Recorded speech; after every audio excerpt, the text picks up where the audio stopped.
Hi, my name is Hanna, and I believe in the power of connectivity. I experienced this power personally when I started a project in Vienna, went studying in Halifax, Canada, while my project manager went to Sydney, Australia. And then we actually launched a project 8 weeks later while I was having a cocktail in Miami Beach. But my worldview was heavily challenged. When I was attending a social media lecture, the speaker asked the following question: does social media have full control of our lives, or can we escape the idea of 1984?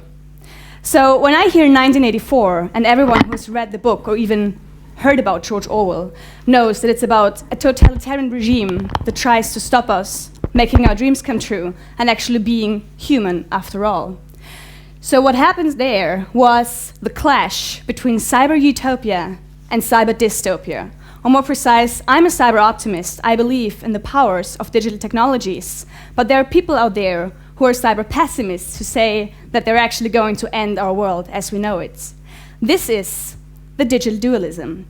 So I want to invite you to a short journey through the history of technocultural metaphors to find out how this dualism actually happens.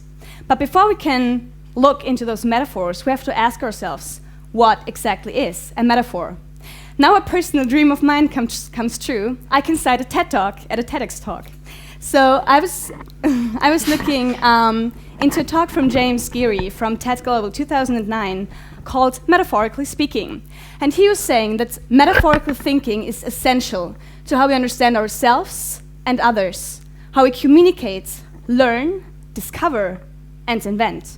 So let's keep that in mind when we go through the next few metaphors. I want to start with intertwingledness. This is not actually a word. You're not wondering, oh, my English, something's weird. It's not a word, it's my expression for this power of connectivity, because I saw this on a plane to Stockholm for database training. It's a quote from IT pioneer Ted Nelson from 1974. And he was referring to the power of human knowledge. He was anticipating that human knowledge will be highly interconnected and it will be available to everyone. You can call it Wikipedia, you can call it the internet, but it's strongly happening. 10 years later, a very influential book was published, The Neuromancer by William Gibson in 1984. I didn't know anything about this book until last year when I went on a road trip with a friend of mine, Lisa. We had a 12-hour ride in her old, smelly car in front of us. She was driving like a machine and I had nothing to do. So she gave this book to me and I was reading it to her on our ride. And on page 51, I had an illumination because I found out that William Gibson actually coined the term cyberspace. So what is the cyberspace for William Gibson? It's a consensual hallucination experienced daily by billions of legitimate operators. This reminded me very much of people sitting in the metro with their iPads and iPhones and smartphones and whatever, being in this consensual hallucination, billions of legitimate operators. This is what we're experiencing today. But the World Wide Web, or the protocol, wasn't even invented when William Gibson wrote The Neuromancer. So when I was in Canada, I did some research on this dualism and on these metaphors, and I found a paper by Mark Graham. It's going to be published in the Geographical Journal in 2013, and he said something about the cyberspace. He says that the metaphor cyberspace constrains, enables, and structures very distinct ways of imagining the interactions between people, information, code, and machines through digital networks. So let's keep that in mind as well. But the point is, nowadays, when we're going to Web 2.0 summits and fancy events, we're not talking about the cyberspace. We're talking about the internet. Well, Google is not the internet, obviously, there's more to it. But if you Google the god of the internet, what comes up is this. Welcome. And this, for me, is the manifestation of this consensual hallucination of cats and weird colors and the cat, which is the god of the internet. So I was looking up yet another TED Talk by Andrew Bloom from 2012. And this talk was called, What is the Internet Really? And he was using different metaphors and wordings. He was saying it's a transcendent idea. It's a set of protocols that changed everything. And it's an amorphous blob, whatever that means. So when we're thinking about the internet, the same paper I just cited, they're saying that it is common practice to treat the internet as a proper noun by capitalizing the I. In doing so, the notion of a singular virtual entity or place is reinforced. So what's happening is something like we know from The Matrix or other popular films and movies and books, etc. So it's a place we can go to.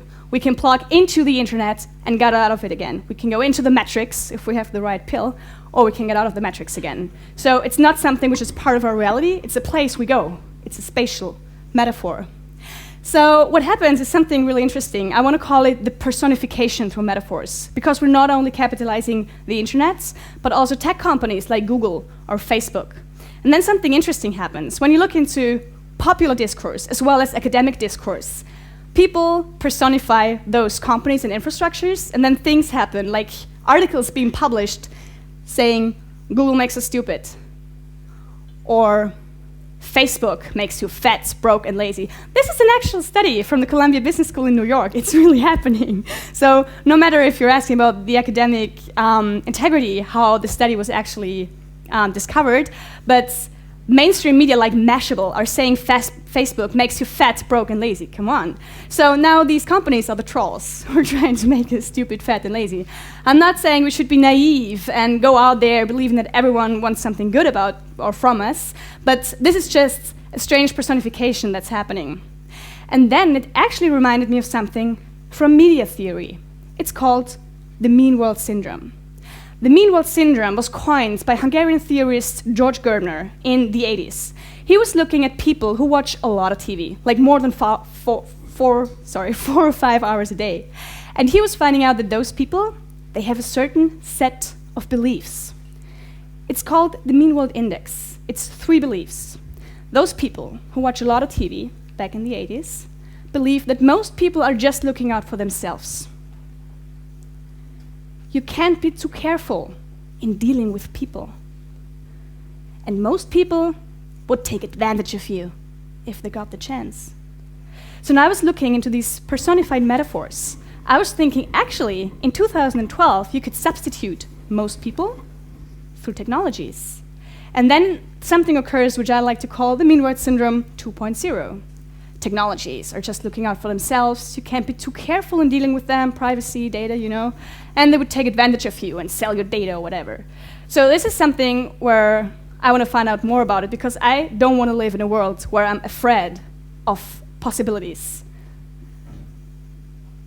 So the problem with all these dualisms and all these metaphors and developments is something that P.J. Ray published in an article called The Myth of Cyberspace. And he was saying that the problem plaguing both cyber-utopians and cyber-skeptics is that they both fail to recognize that the whole real virtual dualism is nothing more than fiction. Because what we do is the IRL fetish. The IRL fetish is the real-life fetish. So we're trying to stick to this idea that the real life, the offline life, is more real than the online life, because it's a space where we can go to, and it's just fiction. And then we go back in the real life, and then we're offline and more authentic. And this is really strange to me, because to me, my offline identity is strongly reflected in my online identity, and the other way around. So when we have this entire dualism thing and utopia and dystopia and whatever, I was thinking, what would happen if we actually flip the entire mindset and use a little magic, Lumos, to illuminate the actual possibilities? What if we get over this perception of dualism? It's good, it's bad. We in Western societies, we're strongly influenced by a dualistic mindset. We're trained that there's good and evil, black and white, offline and online. But actually, we could just embrace a new, intertwinkled, augmented, interconnected reality and face the real challenges and use those technologies to make our dreams come true. Thank you.